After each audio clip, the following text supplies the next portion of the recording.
Welcome back to the Get Out of Your Own Way show. Today, we've got another coaching call lined up for you so that you can learn through others who are experiencing challenges, maybe stuck and may have plateaued. Today, we've got a very special guest. I've had the pleasure of knowing Eric Seidelman for now probably multiple years inside of a community called GoBundance Emerge. Eric's a career W-2 corporate employee that is making some change in his world and growing. He's worked within digital marketing and account management for the last 20 years and been successful in it. And now he's committed to shifting from the W-2 employee to a full-time entrepreneur, fulfilling his vision of living a life with more time, freedom, and flexibility. So if that's your dream, you're going to get a lot out of this conversation. This dialogue will crack the code for how you do something you've never done, how you pursue a dream that feels out of touch and further away than you can ever reach. This dialogue is about your relationship with the unknown. And if you've ever felt stuck, maybe you're in paralysis analysis, we're going to break that out right now. We're going to put it on the table. We're going to put it back together so that you can move forward just like Eric's going to move forward. Welcome to the show, Eric Seidelman. Welcome to the show. Today's a really special session. This is a live coaching session, so we never know what we're going to get. Not that we really ever do on a podcast, but we're here with Eric Seidelman. You got to hear a little bit about his story. Eric, I'm glad you're here. I'm grateful that you're here. We're going to dig in and get you unstuck today, but you and I have had a couple touch points already. We're familiar. Mm-hmm. You've been on calls with me before where I've had to push a couple buttons, and that seemingly has worked because you're back. Give us a little synopsis on where you are, where you've been, maybe a little bit of our interaction just for context so that someone coming in knows what we're going to work through today, and then I'll anchor us from there. Okay, cool. Yeah, and thanks for having me, Aaron. I'm looking forward to this. I'll do kind of like a quick 20-second background on me and then kind of where I am today. So I've been in corporate America for 20-some years, 25 years or so. And the last about 12 or 15, I've been kind of in the same work similar industry, similar field for that time period. And for years and years, I've just felt unfulfilled with it. It's a fine job. It pays me okay, but I'm not passionate about it by any stretch of the imagination. So I'm always looking for something different. And over the last few years, I've explored, you name it, I've explored it. Laundromats, car washes, short-term rentals, single-family rentals, like acquiring a business, e-commerce, and you name it, I've looked into it. And spent a lot of time probably in the last 6 months or so trying to get clear on what I want my future self, my vision to look like, and what I want my life to look like, and what kind of aligns with that. And where I've landed is kind of going down the e-commerce route and creating like an actual brand that I can be proud of and stand behind. That is a series of different products that are offered on, Shopify, Amazon, et cetera, things like that. So that's kind of where I'm at now. And it sort of aligns with my experience. I've been in the digital marketing world, so I understand that language, although what I do is different from e-commerce, but I understand the language. So it kind of fits with my experience and my knowledge skill set. So this transition is bigger than just, I've been doing this for a year and I'm unhappy. This has been a long time coming. Very long time. Yeah. Going back as long as I can think, going back to 2004, 2005, 2006, I was in network marketing and just random things. And literally every year or two since that time period, I've explored something different. I just never really had any success with it, I guess.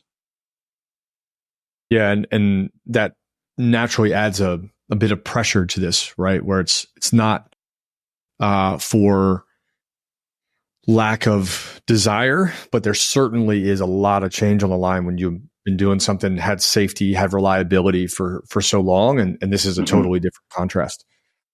Yeah. And one of the things that has become pretty apparent to me in the last, really, I guess, just few months is I'll try something, I'll even invest money into a coach or a program to learn about it. And then for few weeks, I'm all in. I'm this is it. This is the road I'm going down. And then boom, something happens, the shiny object pops up and I go in a different direction, and then it's going down that route for a while. The only reason I think I feel more comfortable saying I feel like I'm in my lane right now is because of that skill set and the knowledge and the fit with, my vision or my mission statement, I guess, or investor thesis, however you want to call it, whatever it is, the terminology, this sort of feels more in line with where I see myself in the future. Okay, great. Well, I'm really excited for today. And Eric, I have gotten to have enough just small but important interactions with you where I'm a believer in you. And I'm going to loan you some courage today. Okay. That's my job. Yeah, I like it. To start, let's redefine shiny object syndrome. Because I hear this a lot, and I think that this may resonate with you. Not in a fun way, but it's an important way. And if you're tuned in, this may be important for you to hear. Shiny object syndrome, the definition that I like to run with, equals lack of commitment.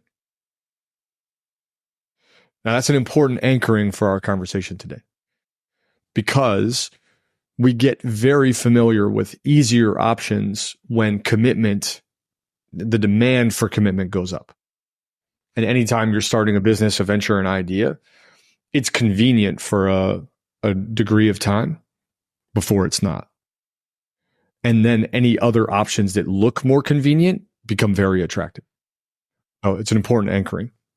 I was giving a speech at the GoVundance event in Stowe this past week. And sometimes I start with an idea and I don't know the whole speech because it was one unplanned, unprompted, and premeditated. So it was just like, hey, you're on stage, go. And something came out in that conversation that I have been reflecting on whether or not that deserves to be a more extrapolated thought. And that statement was, your values will cost you convenience. And what you're creating in this pursuit of yours will cost you convenience. Whether this is, totally aligned with all your values is yet to be seen, but it's going to cost you a lot of convenience to build a business. It's going to cost you a lot of time. It's going to cost you a lot of energy. It's going to cost you a lot of money. And the idea that shiny object syndrome is a lack of commitment also says a lot about what you've got to do, right? That this thing is going to cost you a lot of commitment and it's going to cost you a lot of convenience. And we can just leverage those as a starting point for today. It's very easy to avoid that. So we can begin there. It also, as we assess this, is important to just outline that you making the shift is going to require a really deep commitment to self more than anybody else. And that's where I want to focus today. This is going to likely take us where we want to go, but I want to ask you this first question. How much do you trust yourself? That's a deep first question, I think. I think in certain areas of my life, I would say I'll wholeheartedly trust myself. Other areas, this probably being one of them, I have some doubts because I haven't really proven historically that I can make this work. Got it. Okay. Great answer. That gives us some bookends to try to work within. The reality in growth and the thing that you may be looking for, again, I'm going to loan you courage, is that we're looking for evidence that we can make something successful that we've never done before.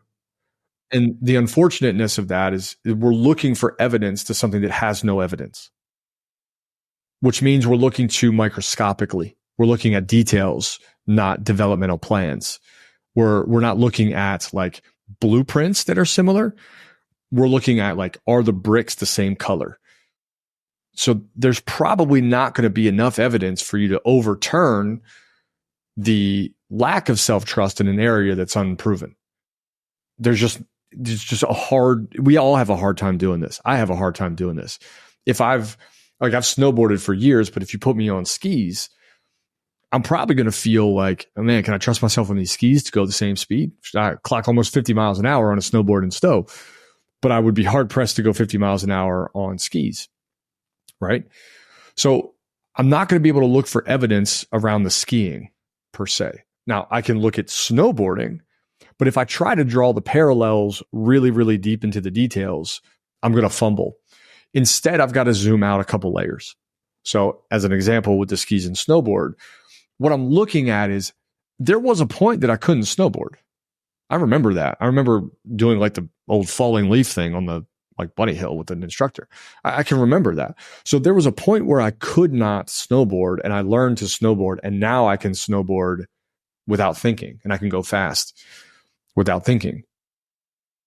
So when I zoom out far enough, now I can look at my evidence a bit more universally. So what are some examples of things that you've tried that you'd never done before that you found success in? I mean, there's been a handful of things. There was a period of time a few years ago where I just kind of wanted to learn how to make furniture. And so I learned how to make furniture, and I made tables and worked with concrete and did welding and did woodworking and all these different things, and had absolutely no experience in that whatsoever. I, at one point, kind of wanted to, while I was toying with the idea of like single family homes and like wholesale and things like that. I did actually wholesale a house that was in a completely different state than I'm in. And it was, somewhat successful. So I had some success there. I was an athlete in college. I had really, really good success there. So yeah, there's definitely areas, that I can look at and say, I did this. And I have a belief like in my head of this, aside from like doctors and lawyers and stuff like that, like you can learn almost everything, right? Like there's enough information out there. I have the belief that like I can figure it out. It's not rocket science. There's people that are doing these things that are dumber than me. Bad way of saying it, but there's people that are doing things that don't know as much as me, don't have as much skills as me or knowledge or experience. They're doing it. Why can't I? Yeah. There is lots of evidence that others can do it, but that doesn't change. That may not necessarily help you, right? Yeah. Because a lot of this is going to be an internal piece. Now you mentioned that you're stuck. So walk me through, like, imagine you're on a cliff, or you're on the rock, the plateau, and you're approaching a cliff.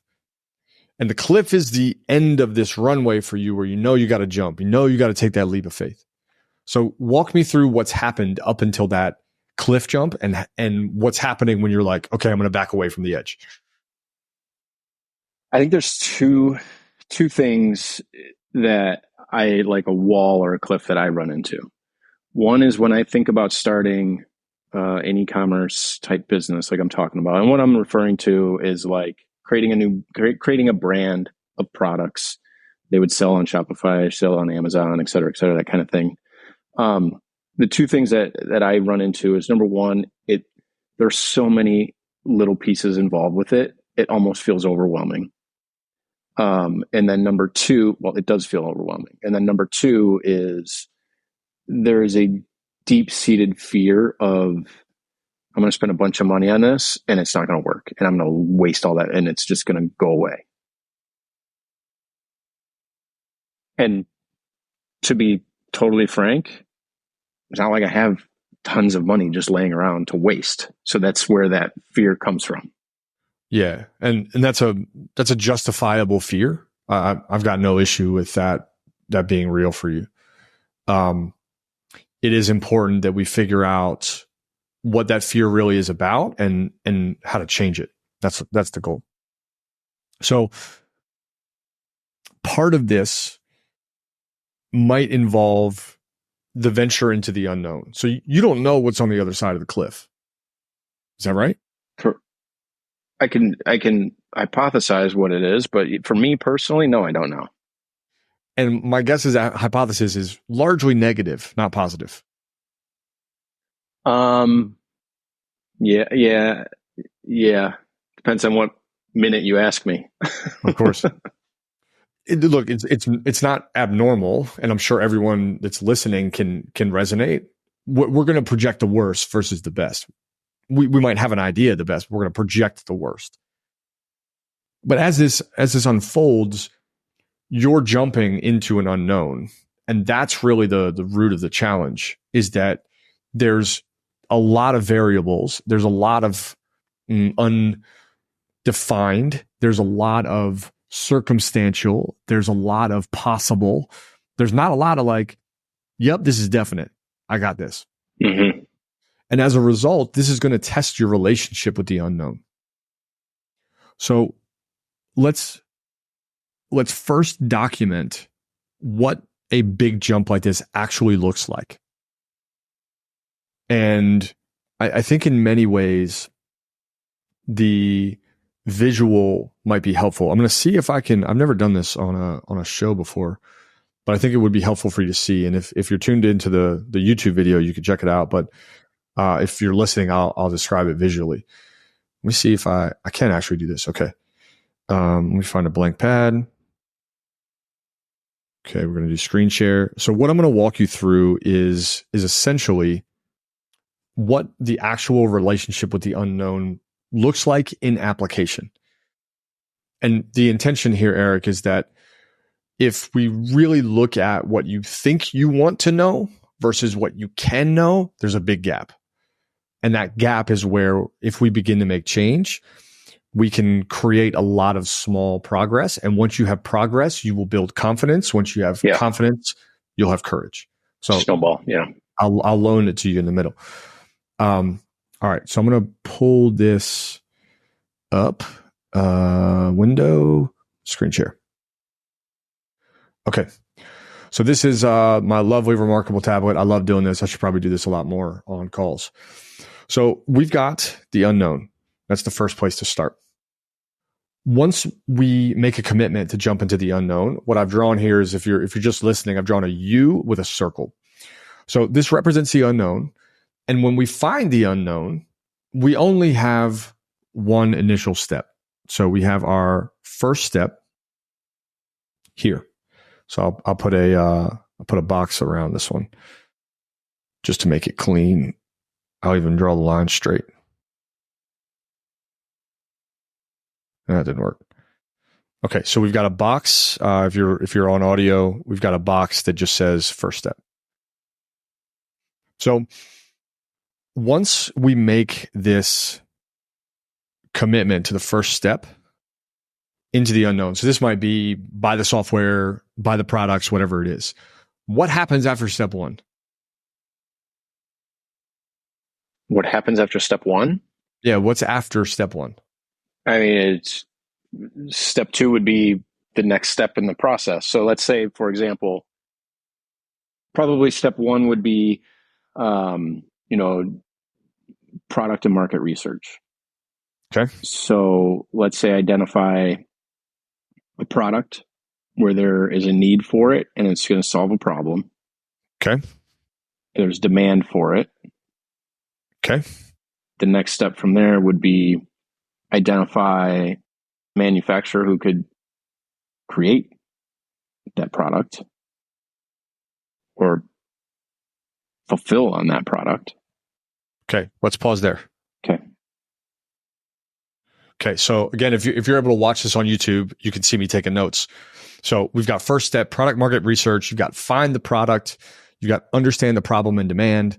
And then you mentioned find the manufacturer. So I'm going to find the manufacturer.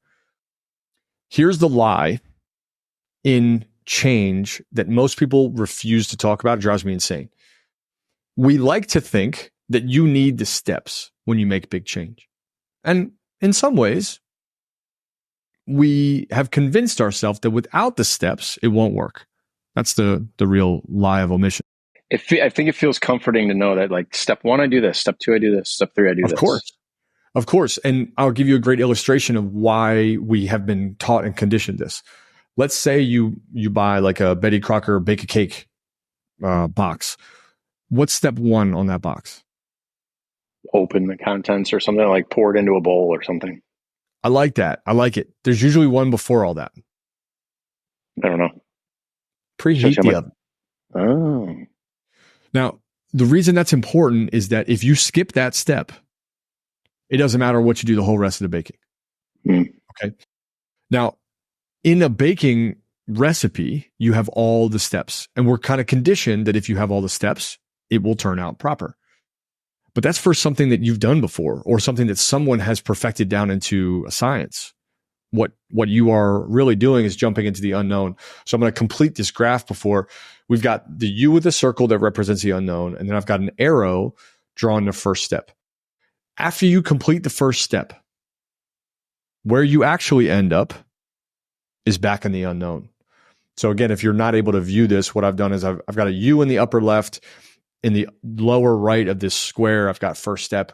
I've drawn an arrow from U, the unknown, to the first step, and then I've drawn an arrow from first step back to the U. We've got a cycle. This cycle is how we build our relationship with the unknown. If you do not know where you're going, you do not know what you're doing, you will never outrun this pattern. It is impossible. And growth is this pattern. Growth is, let me take the first step. Okay, I've moved a step. My conditions are different. My environment is different. My knowledge is different. My questions are also different. So that is a really important thing to asterisk, because you got to find manufacturer. And that's a huge, huge thing to try to figure out when you're on step one.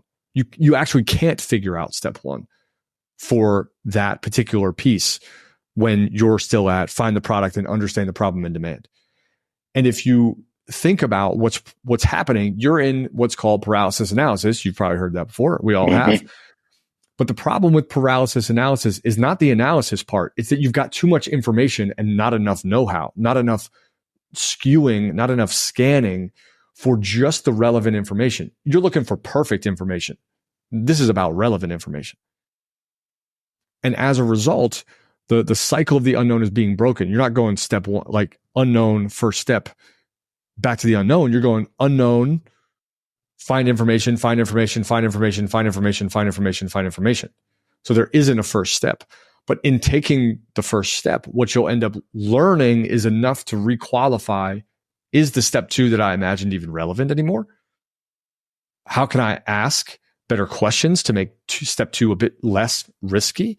How can I get step two to be a bit less chaotic and undefined and be more memorable?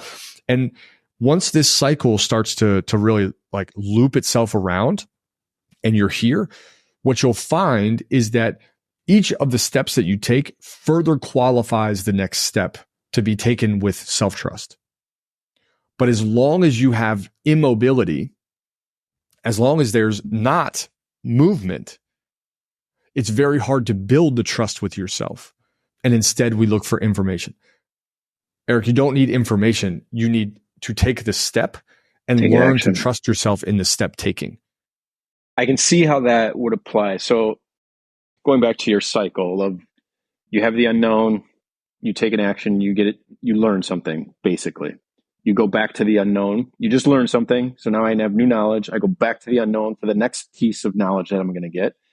I dive in, I take some actions, I learn something else. Then I go back to, it's like, I see how having that understanding of like being okay with working in the unknown can take the big overwhelming concept of starting something that has 100 different pieces or more, and it chunks it down a little bit in a more, I don't want to say like manageable way, but more like comforting way. Like I know there's going to be a bunch of stuff that I have to figure out. I don't have to figure it all out on day one. I got to be okay with like, I'm going to learn something. I'm going to go back and learn whatever the next thing is and just be okay with that process. Yep. Okay. And I'll further what needs to be said to you and beyond you. The lie that we have is that eventually that changes, that relationship with the unknown changes. It never does not change. Your problems just change, and what you have to learn just changes. Exactly. Yeah. If we're constantly growing, we're constantly in the unknown. Yeah. So that might be you start a new fitness journey. Well, that question said at the very beginning is very different than the question said at the end.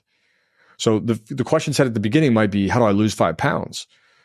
But the question said after that series of inquisition and then action might take you to, okay, what supplements do I need? Then it might be, okay, what does contrast therapy look like? What's a cold plunge sauna going to do for me? Is that relevant right now? And ultimately, the position that I think is really important for you to hear is that the relationship with the unknown is largely about discerning what's relevant right now and what isn't. And what has probably created the most stuckness for you is a tremendous amount of irrelevance. It is irrelevant information right now. You don't need to know what software you need. You don't need to know what manufacturer you need. You don't need to know what platform is going to help you get the most sales. That's not where you are. That's not the phase that you're in. This is also true with things like coaching programs and really specific high niche information products. So I'm all for coaching. Obviously, that's what I do and what we do. But with our topic being personal development, there's a ton of relevance to a lot of our topics. Whereas someone that might join a really niche program that's like, here's how you scale your 15 unit, you got 15 doors in your portfolio. Here's how you scale that to 500. Well, that information isn't relevant to someone that doesn't have 15 units. That's easy to wrap our mind around, but we often don't do the same thing for all of our other choices. We don't look and say, is this information relevant to where I am today? And I think what's going to create the most mobility for you is to put that question somewhere on a board, on a frame, on a mirror somewhere, and just get yourself out of your own way to say, this information is not relevant. I don't need that to move forward. So another way to think about this, imagine you're on a game board, you're playing Monopoly. Well, when you play Monopoly, or really any board game, the most fascinating part of board games, in my opinion, is not what's happening when it's your turn. It's how do you play the game when it's not. So if during my turn, I roll the dice and I land on a 3. So I move my little character three plays and I land on Park Place. Okay, well, now I have the decision to buy Park Place. Okay, so I pay for it. I get my little blue token, whatever. Now I own that property. There is no relevance between then and my turn. Nothing that happens with other players can really affect my decision making. And yet we spend a lot of time trying to make a strategy happen where information is changing so rapidly during those board games. I don't really have any choices to make until I roll the dice again. But I might spend the next 3 players' turns sitting there like, what can I do? And what if, and what if, and what if, and what if, and what if, and what if? The same thing happens with our day to day. There's a whole lot of what ifs that have no relevance to you now. Mm-hmm. And this is really about like, when it's your turn, move forward. When it's your turn, move forward. When it's your turn, move forward. And when you get the information on the die that's relevant to your turn, then you move. Until then, there's no information that's relevant. And we can get really stuck up in this thing of like, I got to know all the pieces. But the podcast I struggled with for a long time. I've wanted to do a podcast for a long time, but I definitely got caught up in like, well, I got to know all the things. I don't need to know all the things. We start. So saying all that, what kind of things can you set down? What kind of informational needs, we'll say, can you set down so that you can focus on movement and progress? I think one of the things especially when you get into the social media world and you start following people who are doing what you want to do, you get caught up in everything looks big and great and fantastic and they have these $1 million businesses and blah, blah, blah. Like, I need to set aside the $1 million business and the exit and all of those things and pay attention to, I'm at day 0. I'm at ground 1. Like, what do I do today? And what do I do for the next week to move me forward into that first step to get back to learn something new and then get back to the next step, basically. Correct. Yeah. New unknown, a better unknown. Yeah. Yeah. Like, yeah. And I think a lot of it is putting the blinders on and ignoring the people who are out there who are, I talked to another guy in the GoBundance community. I'm sure a lot of people that are listening to you are in the GoBundance community. So I talked to another guy here in Michigan and I just talked to him like a week ago and he was like, you got to stop comparing yourself to other people. Mm-hmm. It's going to be the death of you. And I do that. I look online, there's the people who are crushing it online and they have great businesses and they live a fantastic life. And I'm like, damn, that would be great. I want to do that yesterday. But that's not helping me at all. It's probably holding me back because I think of like, holy crap, they have a staff and they have fulfillment centers and they have products coming in all the time and huge inventories and lines of credit with suppliers and like oh my God, what? That's too much. And then I don't do anything. All great information to deem irrelevant. Yeah. The thing that will create the most progress for you is lifting the weight of irrelevant information. I want you to think of it like an encumbering weight. You've got a barbell with like 55 25-pound plates on it. Each 25-pound plate is like a piece of information that you've seen externally that says to you, you got to have this shit figured out to start. So you're carrying around whatever 55 times 25 plus a 45-pound barbell is. I don't care to do that math. Somebody can DM me what the math is. But whatever that number is, obviously a staggering amount of weight on your shoulders, is completely irrelevant to where you are right now. You are at barbell mode. Like, just put the bar on your shoulders and you can walk with that. That's not overly encumbering. And with just the barbell, you can learn, okay, what information is next? Then you can slot on the 25. Then you can do your repetitions with the 25. You build your muscle, then you put on 2 more 25s. And it becomes a stacking effect, a progressive and iterative process versus an all or nothing kind of approach. And I think where the confidence will come is less about the success of this project and more about the progress of the project. When you start seeing like, oh, I'm making a step. Oh, I'm making a step. You'll probably start to notice that you're out of the analysis paralysis phase and you're into the implementation phase. And that's where your confidence and self-trust will grow. And you'll learn to trust yourself more than you can maybe trust me by saying like, hey, just start. You're going to get way further if you just start. And these are things that we know. But again, we get caught up in these 25-pound plates that are like super heavy. So the question again that you can put up there is like, is this relevant information? When you look at something or you hear something, or it's like, you know what I got to figure out? I got to figure out how we do shipping. Okay, well, do you? Yeah, no, I don't even have a product yet. I don't need to figure that out. Yeah. That's right. There's no point in figuring that out yet because you don't even know what you're shipping or when you would need shipping or to whom you would need shipping or what the products are. Like the manufacturer or the shipping courier is probably going to have questions for you. Like, how big is your product? What's it weigh? How many times will you be packaging together? Like, you don't even know that answer until you have the first step. And then you're back in the unknown. So again, most of this is irrelevant.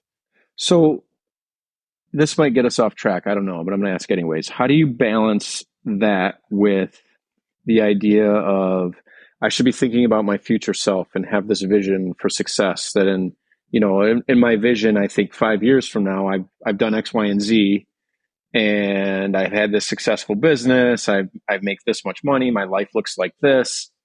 But then on a day-to-day activity standpoint, I just need to focus on the nuts and the bolts.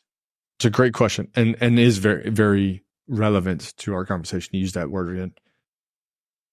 A vision is in many ways detailed, but not mapped. A vision has detail, but does not have a route. What a vision does from a practical perspective is it gives us criteria to evaluate does something stay or go? Does it fit? So, for example, if in your vision you've got this e-commerce empire that you want to build, cool, fine and well. What that allows you to do from a practical perspective is when I email you and say, hey, Eric, we're going to be running coaching training later in 2024. We're going to train you how to build a coaching business, how to use all of our lessons along the 6-year journey that I've been doing this. Really 15-year journey of coaching. And I'm going to help you start up your business right away. That's when you can go in one quick syllable, no thanks. 2 quick syllables. Because it doesn't fit in that vision, right? Yeah. That's not what your vision is. So that's what the vision helps us do. It gives us criteria and boundaries for us to say, hey, if it doesn't fit up there, I'm not doing it now.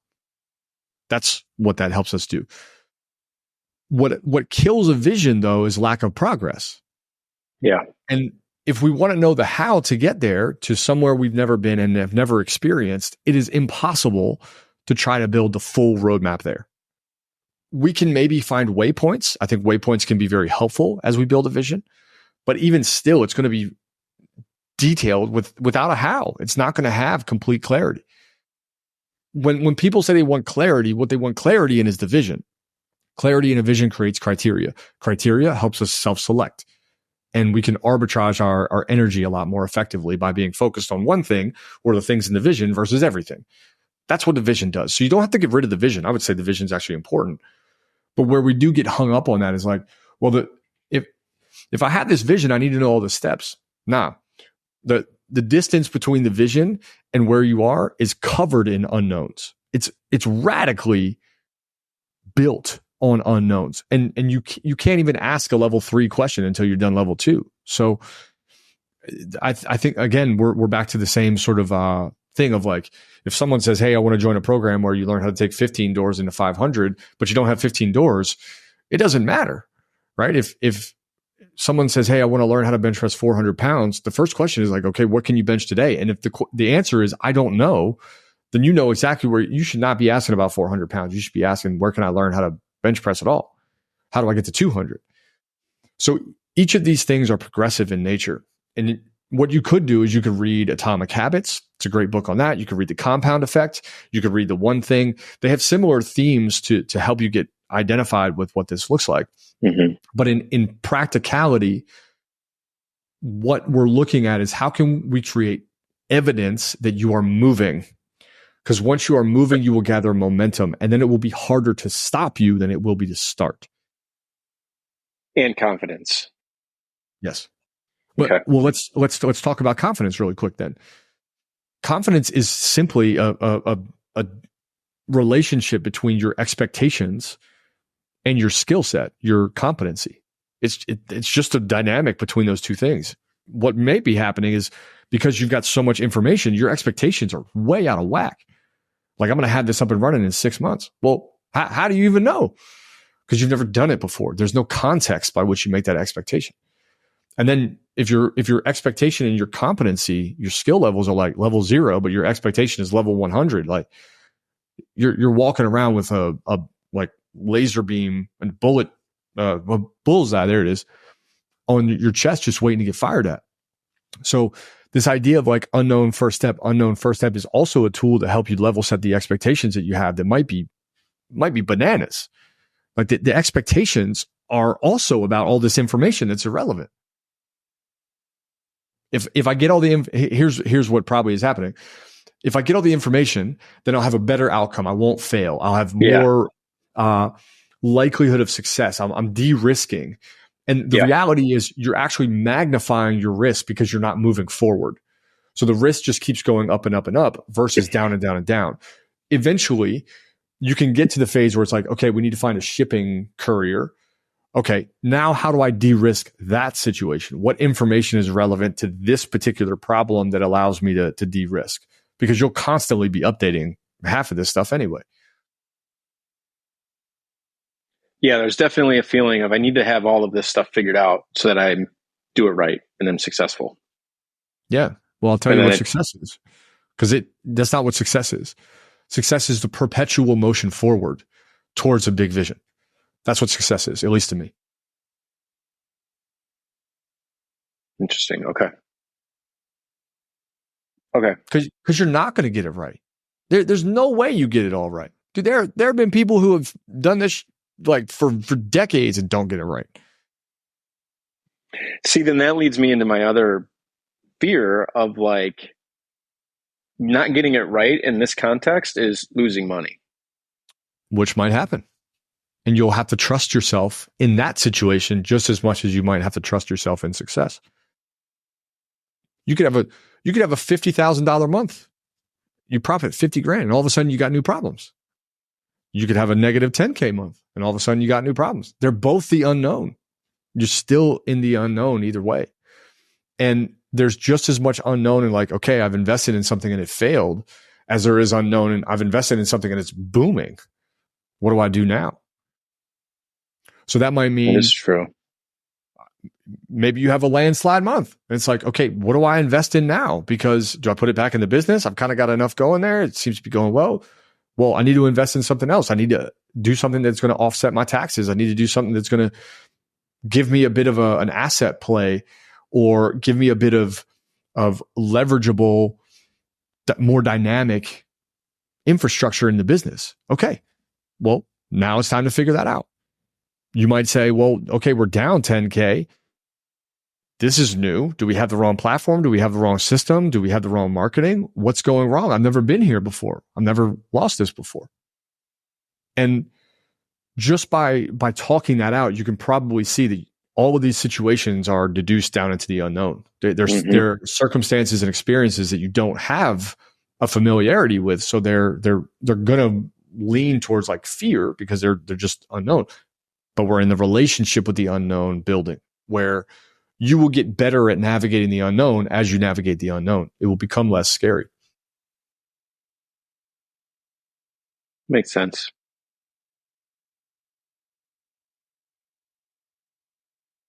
Okay. So it really boils down to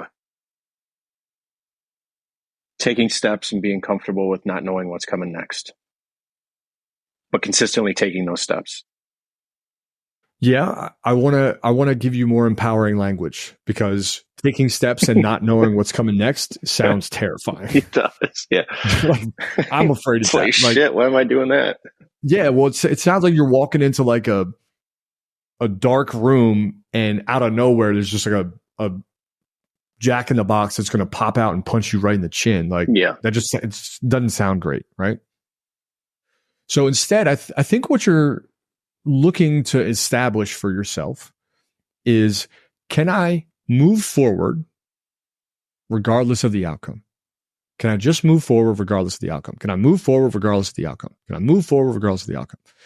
And if you can do that, you will begin to trust yourself regardless of the outcome. Because that's really what we're talking about here is, yeah, can you move forward regardless of the outcome and trust that you can handle whatever comes your way? I've made investments that have turned out great. Some have not. I had about 55 grand like bamboozled out of me through the lens of online trading, like all kinds of stuff, right? But you don't learn unless you move.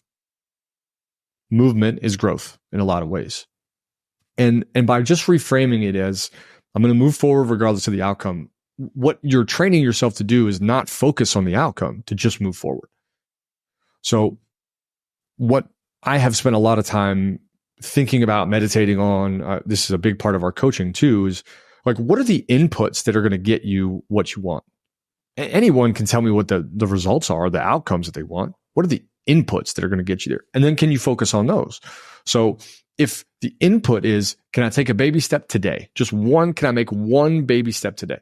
Regardless of the outcome, I'm going to make a baby step today. Okay, great. So it's Monday, tomorrow, baby step. Tuesday, that is tomorrow. Wednesday, baby step. Thursday, Friday, Saturday, Sunday, baby step. Really tiny things. It could be send an email or spend 10 minutes on product research or what have you. And in the midst of that, you're also playing the like bat and parry game of, is this even relevant to where I'm at? In a week, you have 7 pieces of evidence, to go back to our very beginning of the conversation about evidence. Now you have evidence that you can move forward regardless of the outcome. And as that stacks and stacks and stacks, now you have countless like blocks and bricks of evidence that say, I can move forward regardless of the outcome. So when you're faced with something where you don't know what the outcome could be, would be, or even should be, you can say to yourself, see, I've got evidence that says I move forward. That's how confidence will build. Because expectation is all about we expect an outcome to be favorable. So that will also help you level set some of those crazy expectations that are wildly disconnected from the like ground level that you're starting on. And when we're a beginner, I'll just say this for anybody listening that maybe is feeling like overwhelmed by like how frustrating it can be when we get caught in these patterns, or it feels too familiar. When you're a beginner, it always feels this way, Eric. It always does. Yeah. Dude, it sucks to be a beginner. That's why so few people do it. Because you're at zero, man. Like, and here's the fun part. being a beginner, if you are gentle with your expectations, you actually have the most expedited path to growth. You'll grow way faster than an expert because that expertise, you grow by like 1%. Like you're tweaking little tiny systems, but a beginner, you're growing by like 5% leaps every day. So you actually have a big upside and a pretty minimal downside if you go this way of like baby step, baby step, baby step, baby step, baby step. And each step of the way, you are mitigating the risk that you currently are seeing. Much like if you go for a hike, right? We look at the big thing and we're like, oh, okay, we're going up there. Well, the way that we actually climb the mountain is switchbacks, right? It's not big, like super incline goat hiking.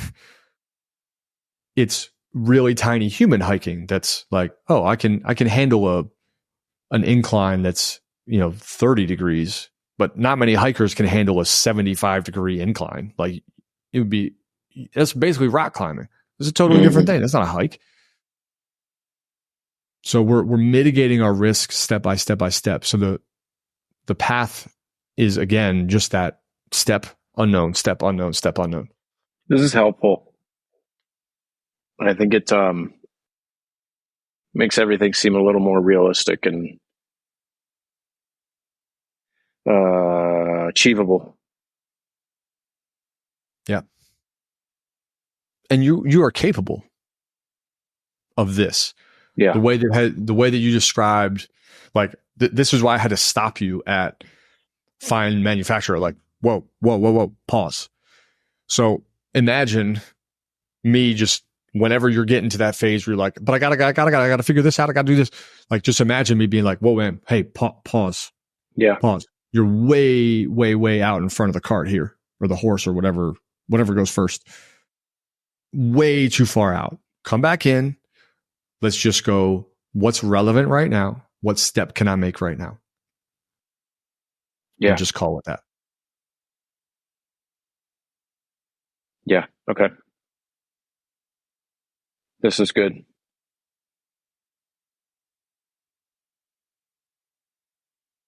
I can definitely work with this. And it won't be long before you'll have your own confidence. I'm confident in you. Thank you. Which is why I'm helping you zoom out, and pretty soon you'll have your own evidence to say like, okay, I can give you your confidence back. I'll take my own. Yeah. No, I can see how this makes a lot of sense and can have a pretty big impact. Because I'm number one, eliminating the things that aren't relevant to me. And then just focusing on taking actions, building the proof that I can do these actions and learn new things and take them in stride and roll with them. And that's a snowball effect. Yep. Okay. I think it was Milet that said confidence is doing the thing you say you're going to do. So it can be as simple as, okay, my baby step today is to spend 10 minutes researching a product. Yeah. Check. Okay. Yeah. My baby step today is to send 3 Facebook messages to people that I know are in e-commerce. Okay. Check. And all of a sudden you've got a week of that, 2 weeks of that, a month of that. Now, armed with this question of, hey, is this even relevant? You can really move much quicker because you're going to be able to eliminate information that doesn't fit in the puzzle and just slows you down. Again, those 25-pound circular weights that are on your barbell, like they really don't need to be there. Yeah. Okay. And hopefully you can have a little more fun with it too, because that's the secret to it all. Yeah. And I think this would allow me to do that because I do get caught in the overwhelm of things and then it just becomes stressful. And this is going to be a journey. I shouldn't be stressed out the entire time. I should be able to enjoy it. That's right. Yeah. And, okay. And that's not unique to you. I have situations in my life where it's very easy to be like, but then. And I'm telling you the same antidote and the same medicine that I take. Okay, is that relevant right now? Fear is a projection of a future. And most of that never comes to be. Yeah. So our job is to really slow ourselves down enough to say and question what's real and what's now and what's here in front of me. And there's no need to install 10, 20, 50, $100,000 problems when you're at 10, 50, $100,000 problems. Like let's know where we are and be relevant to that. Yeah, I'm at like $50 problems right now. and that's okay, right? There's no shame in that. Like you're beginning. I remember going to jiu-jitsu, man, and I had done a bunch of classes, and then I went to like a bigger group class. They were private lessons with me and a buddy. And then I went to a bigger class with like 4 people. So now I'm not wrestling with my buddy where we're laughing and giggling and like, fighting hard, but there's a limit to the threshold. Now I'm paired up with this guy who was like, I'm 6'2", 180, 185. And this guy was probably like 6'5", 230. And I'm like, no problem. I got this. And man, I left that almost in tears because I had some warped expectation. I think he was like a brown belt or something. Like what? I don't even know all the colors of the belts. Like I don't even have a belt at this point. Yeah. And my expectation was that like I was going to go in and have any kind of meaningful combat against this guy who'd been doing it clearly for years. He made me like, it was embarrassing. And that was largely based on an improper expectation of where I was. I made this problem bigger than it needed to be. And I know that if you are able to bring the problem down a bit and level it to where you are like a beginner, we can make a moment like I had and like you may be having where we expect so much of ourselves and we get out of our lane of comfort where we maybe are really credible and are really excellent and have a lot of skills and a lot of knowledge and you're in a brand new terrain and we expect to be the expert again. And that's okay not to be. And by removing some of this irrelevant information, you can kind of strip the ego of like, I gotta be the wizard. I gotta get it all right. And you got people like me, you got the GoBundance community to help you as you make this transition. Because I am confident that you will make it and make it successful when you're able to get out of think and into move. Yeah. That's literally a great line right there. Okay.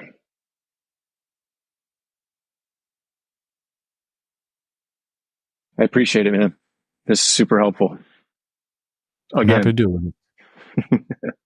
I'm happy to do it. I'll have to keep up and catch up with you in a month or so. Just feel free to pay me, man. It can just be like, hey, man, progress update.